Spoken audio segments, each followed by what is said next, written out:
USSR Stalinist economy. There were divisions in the U.S. Communist Party in the 1920s. All right, there was a faction led by J. Lovestone, who we'll talk about later in another question, and there was a faction led by William Z. Foster, and they were fighting in the 1920s. And so they both went to the Soviet Union and sat down with Stalin. And Stalin criticized them both and told them to stop fighting and start working together.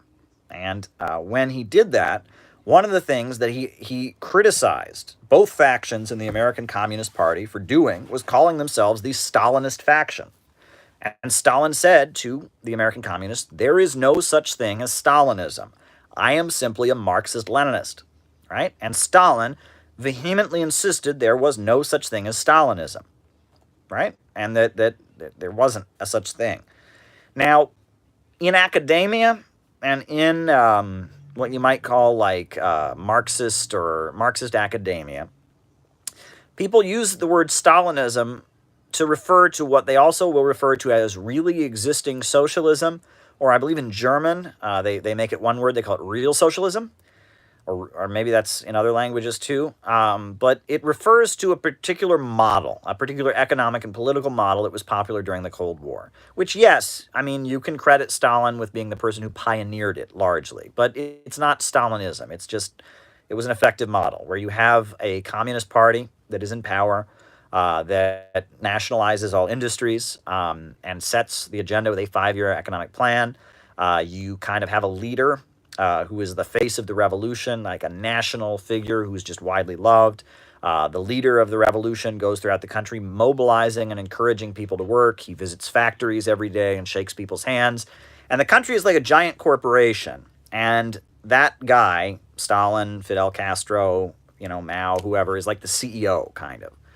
And they go around encouraging people to work harder and rewarding people for working harder, right? In the Soviet Union, they had Stakhanovism, that if you worked harder than everybody else, you produced the most steel, you did the most at your job. If you were a woman and you had more than 10 children, if you dug a whole bunch of coal, if you worked extra hours, more hours than anybody else, you got a special reward.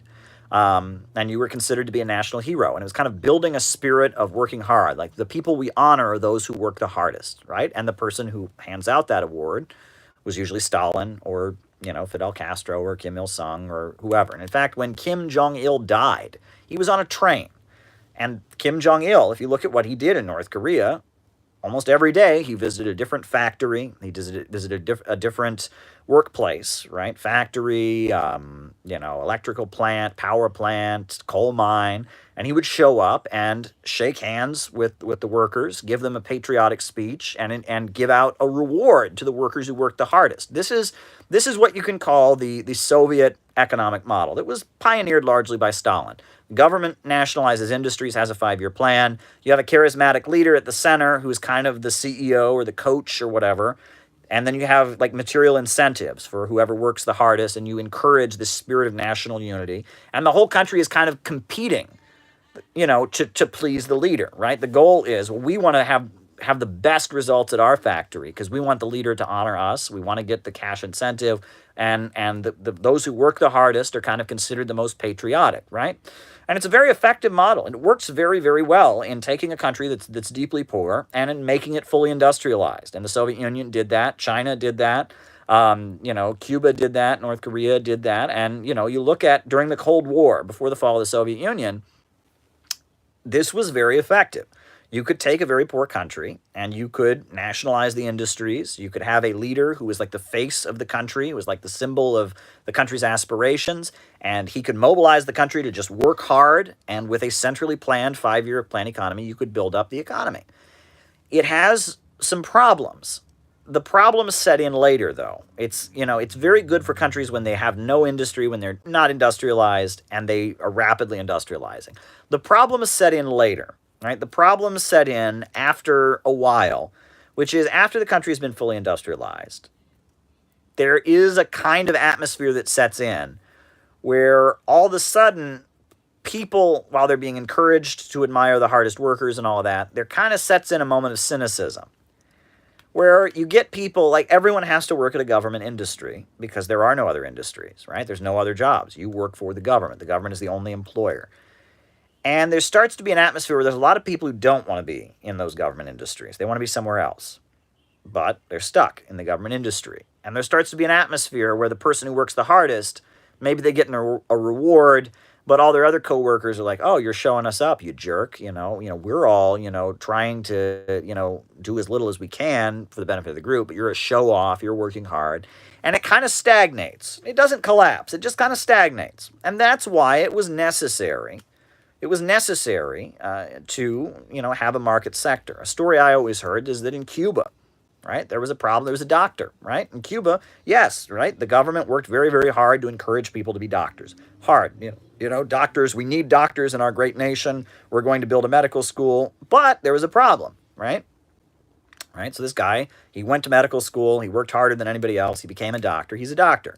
And his pay is like 4 times what other people make because he's worked so hard. And they want to encourage people to work for the good of the country. They need doctors. But he has a house that's just about the size of everyone else's house, right? I mean, he's got the nicest food in the country, which is slightly better than other people's food. He's got a car. But other than that, he can't really do anything with his money. He's kind of stuck, right? And the story is, you would go to the home of a Cuban doctor, right? And they were the pride and joy of the country. They were considered the hardest working, great people. Cuba is an amazing country where people whose parents were illiterate can grow up to be doctors. All that's true. But this guy's a doctor, and, and these doctors would have piles and piles of money in their house. Just piles and piles of money. And they couldn't do anything with that money, right? They're not allowed to buy another house. They're not allowed to invest it. What would they invest it in? The government runs everything, right? And that if you're successful in a socialist economy, you kind of get stuck. You can't do anything with your money. You can't start a new corporation. You can't buy another house. You can't buy more land. And, you hear stories about Cuban doctors who would just burn their money because they can't do anything with it, right? Not a good situation, right? And you get a situation where people feel like their creativity is being stifled because they're working in a government industry and everyone else is like, let's work as little hard as we can. And it kind of, there kind of develops a kind of stagnation where things don't get done.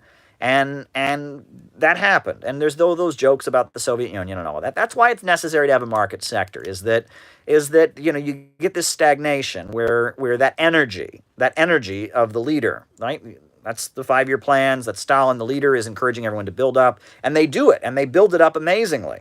Right? They take a country, had no electricity, they electrify it. That's beautiful. It's amazing, right? And people are working extra hours. They want to electrify the country. They want to see the look on those kids when their home is lit up with electricity. They want to build a hospital in a rural area. They want to go. They want to do things. That's beautiful. And it's beautiful. You read about the 5-year plans. It's beautiful stuff, right? Where countries are just raised out of poverty. The whole country is mobilized and working together, but it doesn't last. After the country becomes fully industrialized, there becomes a problem. And that's why you need a market sector, right? You need the major industries to be run by the state, right? But what if somebody who's a doctor, for example, right? He's worked really hard. He's become a doctor, one of the highest paying jobs.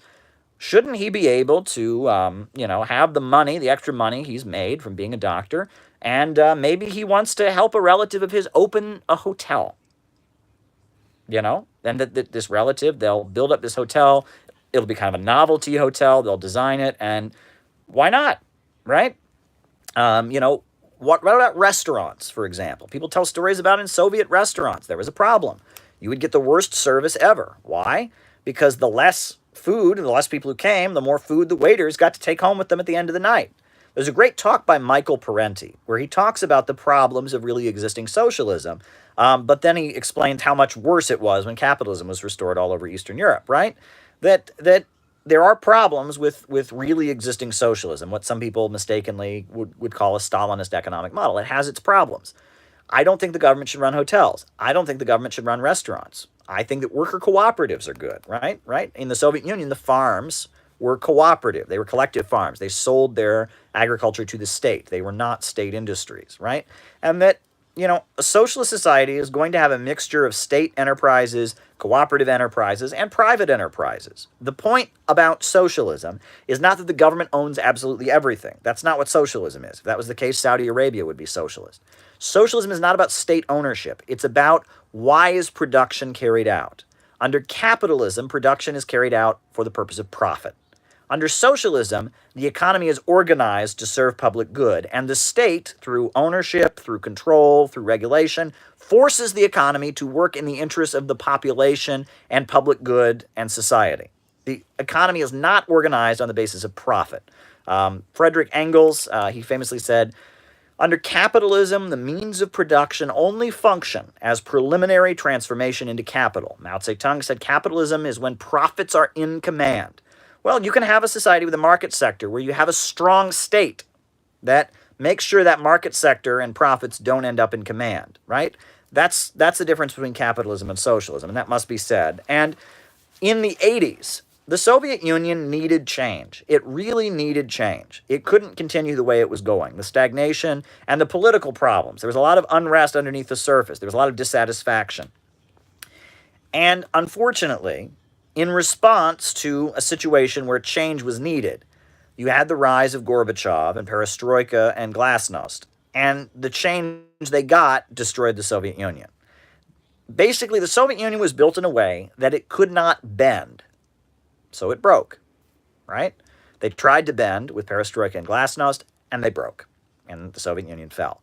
China, on the other hand, with Deng Xiaoping, they were able to bend, and they didn't break, right? China was dealing with some of the same problems. Actually, they were dealing with some worse problems, the Cultural Revolution and fanatical ultra-leftism and all of that.